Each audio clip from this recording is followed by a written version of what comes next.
విద్య కోసం విదేశాలకు వెళ్లాలనుకుంటున్నారా? America, London, Australia, Canada, ఐర్లాండ్లకు సరియైన ఎంపిక cloud career overseas. Best consultancy in Guntur. Cell number 9000564466. Sir, Jubilee hills నుంచి చిరంజీవి పోటీ, వివిధ కథనాలు నన్ను ఈజీగా టార్గెట్ చేస్తున్నారన్న మెగాస్టార్. అంటే ఇవి రెండు రకాలు. కానీ ఇదిగోండి, చిరంజీవికి జూబ్లీ హిల్స్ టికెట్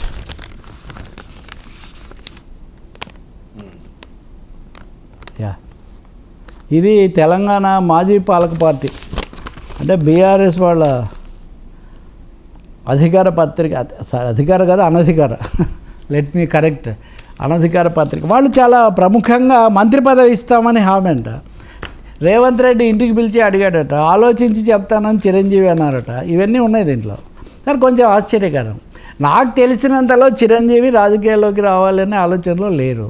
వచ్చిన ఉప ఎన్నికల్లో జూబ్లీ హిల్స్ నుంచి పోటీ చేసి మంత్రి పదవి కోసం రేవంత్ ఇంటికి వెళ్ళి మాట్లాడే ఆ పరిస్థితుల్లో అయితే ఒకవేళ అడిగితే అడగచ్చు. పైగా ఇప్పటికే కాంగ్రెస్లో అజారుద్దీన్కి ఇవ్వాలా లేకపోతే ఇంకోరికి ఇవ్వాలా, ఈ విషయాలన్నీ తెలుసు.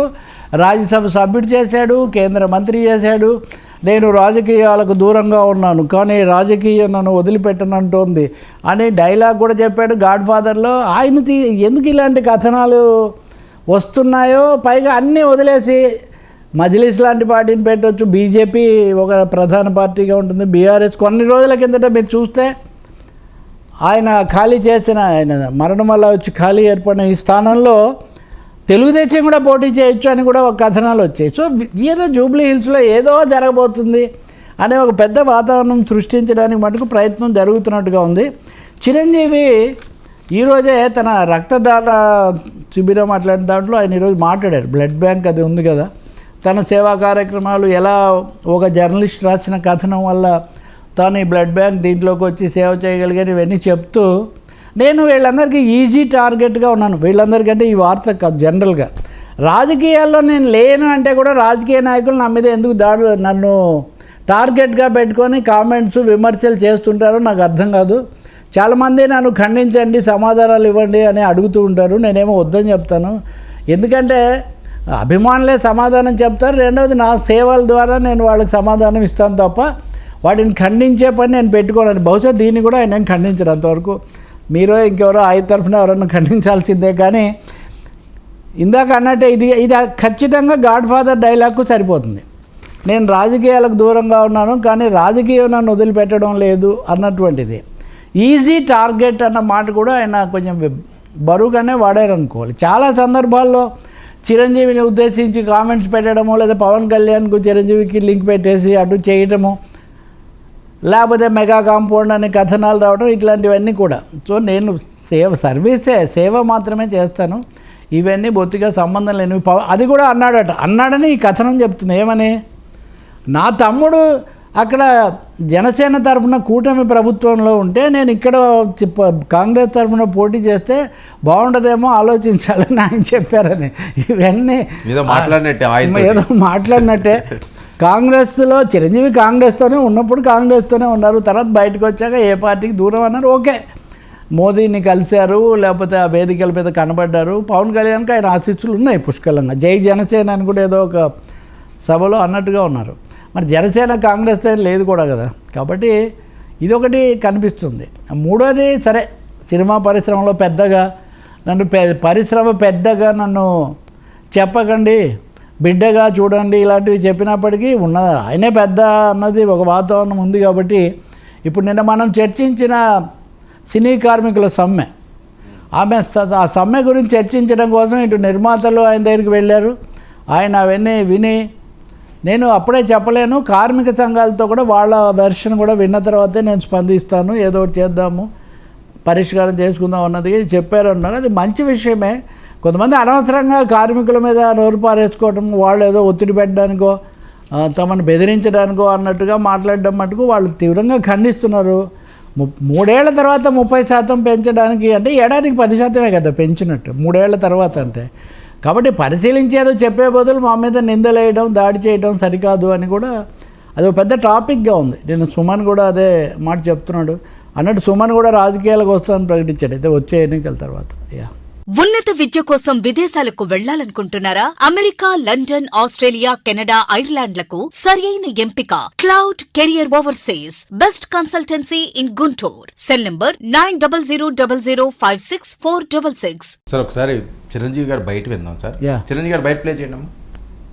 సోషల్ మీడియాలో మాట్లాడుతుంటారు, మీరేం మాట్లాడరు ఏంటని. నాకు నేను చేసినటువంటి మంచి కార్యక్రమాలు, నేను నేను పొందినటువంటి ప్రేమ, అభిమానం, ఇదే నాకు రక్షణ కవచం. నేను మాట్లాడక్కర్లా, నేను చేసుకున్న మంచి మాట్లాడుతున్నట్టు నేను అలాగే అంటుంటాను. ఇది సత్యం. సో ఆ తర్వాత మళ్ళీ ఆ సదరు రాజకీయ నాయకుడు మళ్ళీ ఎక్కడా మాట్లాడేట్టుగా ఆగతి కనపడలేదు. అంటే వాళ్ళకు కూడా మనసు ఉంటుంది కదా, వాళ్ళకి ఒక అంతరాత్మ ఉంటుంది కదా, వాళ్ళకి తెలుసు. ఇంటికి వెళ్ళేసరికి ఆయన అంతరాత్మ చెప్పబోయాడు, ఇంట్లో వైఫ్ అని చెప్పుద్ది, ఏంటి చెప్పు నోరు అని. చాలా మంది అంటారు, ఎవరిని మిమ్మల్ని ఇలా అటాక్ చేస్తుంటారు సోషల్ మీడియాలో మాట్లాడుతుంటారు, మీరేం మాట్లాడరు ఏంటని. నాకు నేను చేసినటువంటి మంచి కార్యక్రమాలు, నేను నేను పొందినటువంటి ప్రేమ, అభిమానం, ఇదే నాకు రక్షణ కవచం. సార్ యా అదే నేను ఇందాక మీకు ఇది చెత్త కామెంట్స్ ఇవన్నీ కూడా పెట్టడము, లేకపోతే నేను ఈజీ టార్గెట్ అన్నాడు ఆయన, మంచి మాట అన్నాడు. సాఫ్ట్ టార్గెట్ లేదా సినిమా పరిశ్రమ అద్దాల మేడ అన్నప్పుడు చిరంజీవి సహజంగా ఆయన తను అనుకున్నది చెప్తారు, కానీ సూటిగా లేకపోతే ఏదో వాదించినట్టుగా చెప్పడము, ఘర్షణ పడడం ఆయన స్వభావం కాదు వాస్తవంగా. దాన్ని అనేక మంది అనేక విధాలుగా చెప్పొచ్చు, కానీ పెద్ద మనిషిగా అందరినీ కలుపుకొని పోవాలి తప్ప రెచ్చగొట్టే విధంగానో వివాదాస్పదంగానో మాట్లాడకూడదు. అందుకే మీరు ఆయన మాట్లాడేటప్పుడు కూడా చూస్తే మాటలు కూడా చాలా ఎంపిక చేసుకొని చాలా జాగ్రత్తగా, అవసరమైతే కొంచెం ఆలస్యమైన సమయం చెప్తాడు ఆయన. కాబట్టి చిరంజీవి ఆ సమయమనాన్ని అయితే పాటిస్తారు ఖచ్చితంగా. రెండోది, రాజకీయాల్లోకి వచ్చి ఇదైంది అదైంది, ఎవరిని కలుసుకున్నా కానీ వెంటనే అక్కడ ఏదో జరిగి ఉంటుంది, ఎవరికో ఏదో ఆఫర్ చేసి ఉంటారు. అసలు ఏంటి సార్, జీవితం ఏమైనా వ్యాపారమా? జీవితం ఏమైనా సినిమానా?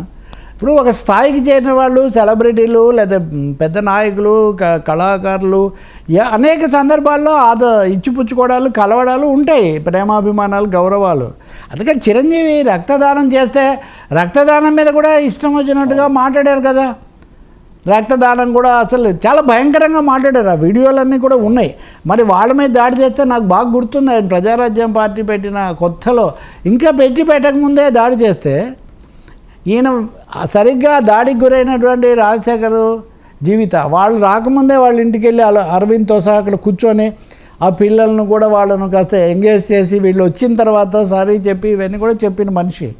తన మీద దాడి చేసి మొన్న కూడా మనము ఇంకో నటుడు ఉన్నాడు కదా, ఇప్పుడు అసలే కష్టాల్లో ఉన్నాడు, నేను చెప్పను, కానీ అది ఇది మాట్లాడినప్పుడు కూడా ఇప్పుడు లెజెండ్ అవునా కాదా ఇలాంటి ప్రతిదానికి ఒక కాంట్రవర్సీ ఎందుకని. మీకు ఇష్టమైతే మీరు ఆమోదించండి, లేకపోతే లేదు. కానీ ఎవరు ఒప్పుకున్నా ఒప్పుకోపోయినా ఎన్టీఆర్, ఏఎన్ఆర్, ఆ తర్వాత వాళ్ళ ఆ ఎరా తర్వాత సింగిల్ హ్యాండెడ్గా ఆయన నిలబడ్డాడు. కొంత దూరంలో మిగతా వాళ్ళకంటే దూరంగా ఆయన ఉన్నాడు, అంటే ముందుగా ఆయన ఉన్నాడు.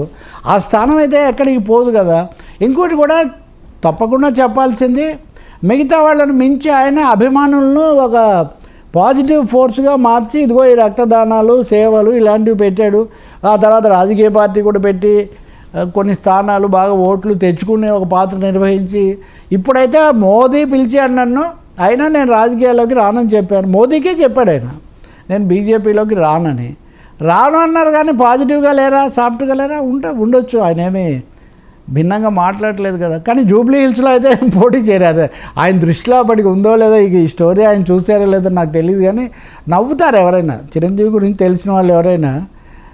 ఈ ఉప ఎన్నికలో ఆయన జూబ్లీ హిల్స్ నుంచి పోటీ చేసి మంత్రి కావడం గురించి, మా తమ్ముడు అక్కడ ఉన్నాడు బాగుంటుందని ఇవన్నీ చెప్పాడంటే కొంచెం ఇలాంటి సందర్భాల్లో వాస్తవికంగా వెళ్లాల్సిన అవసరం ఉంది. మంచిది ఆయన అన్నట్టు. ఉన్నత విద్య కోసం విదేశాలకు వెళ్లాలనుకుంటున్నారా? అమెరికా, లండన్, ఆస్ట్రేలియా, కెనడా, ఐర్లాండ్లకు సరియైన ఎంపిక cloud career overseas. Best consultancy in Guntur. Cell number 9000564666.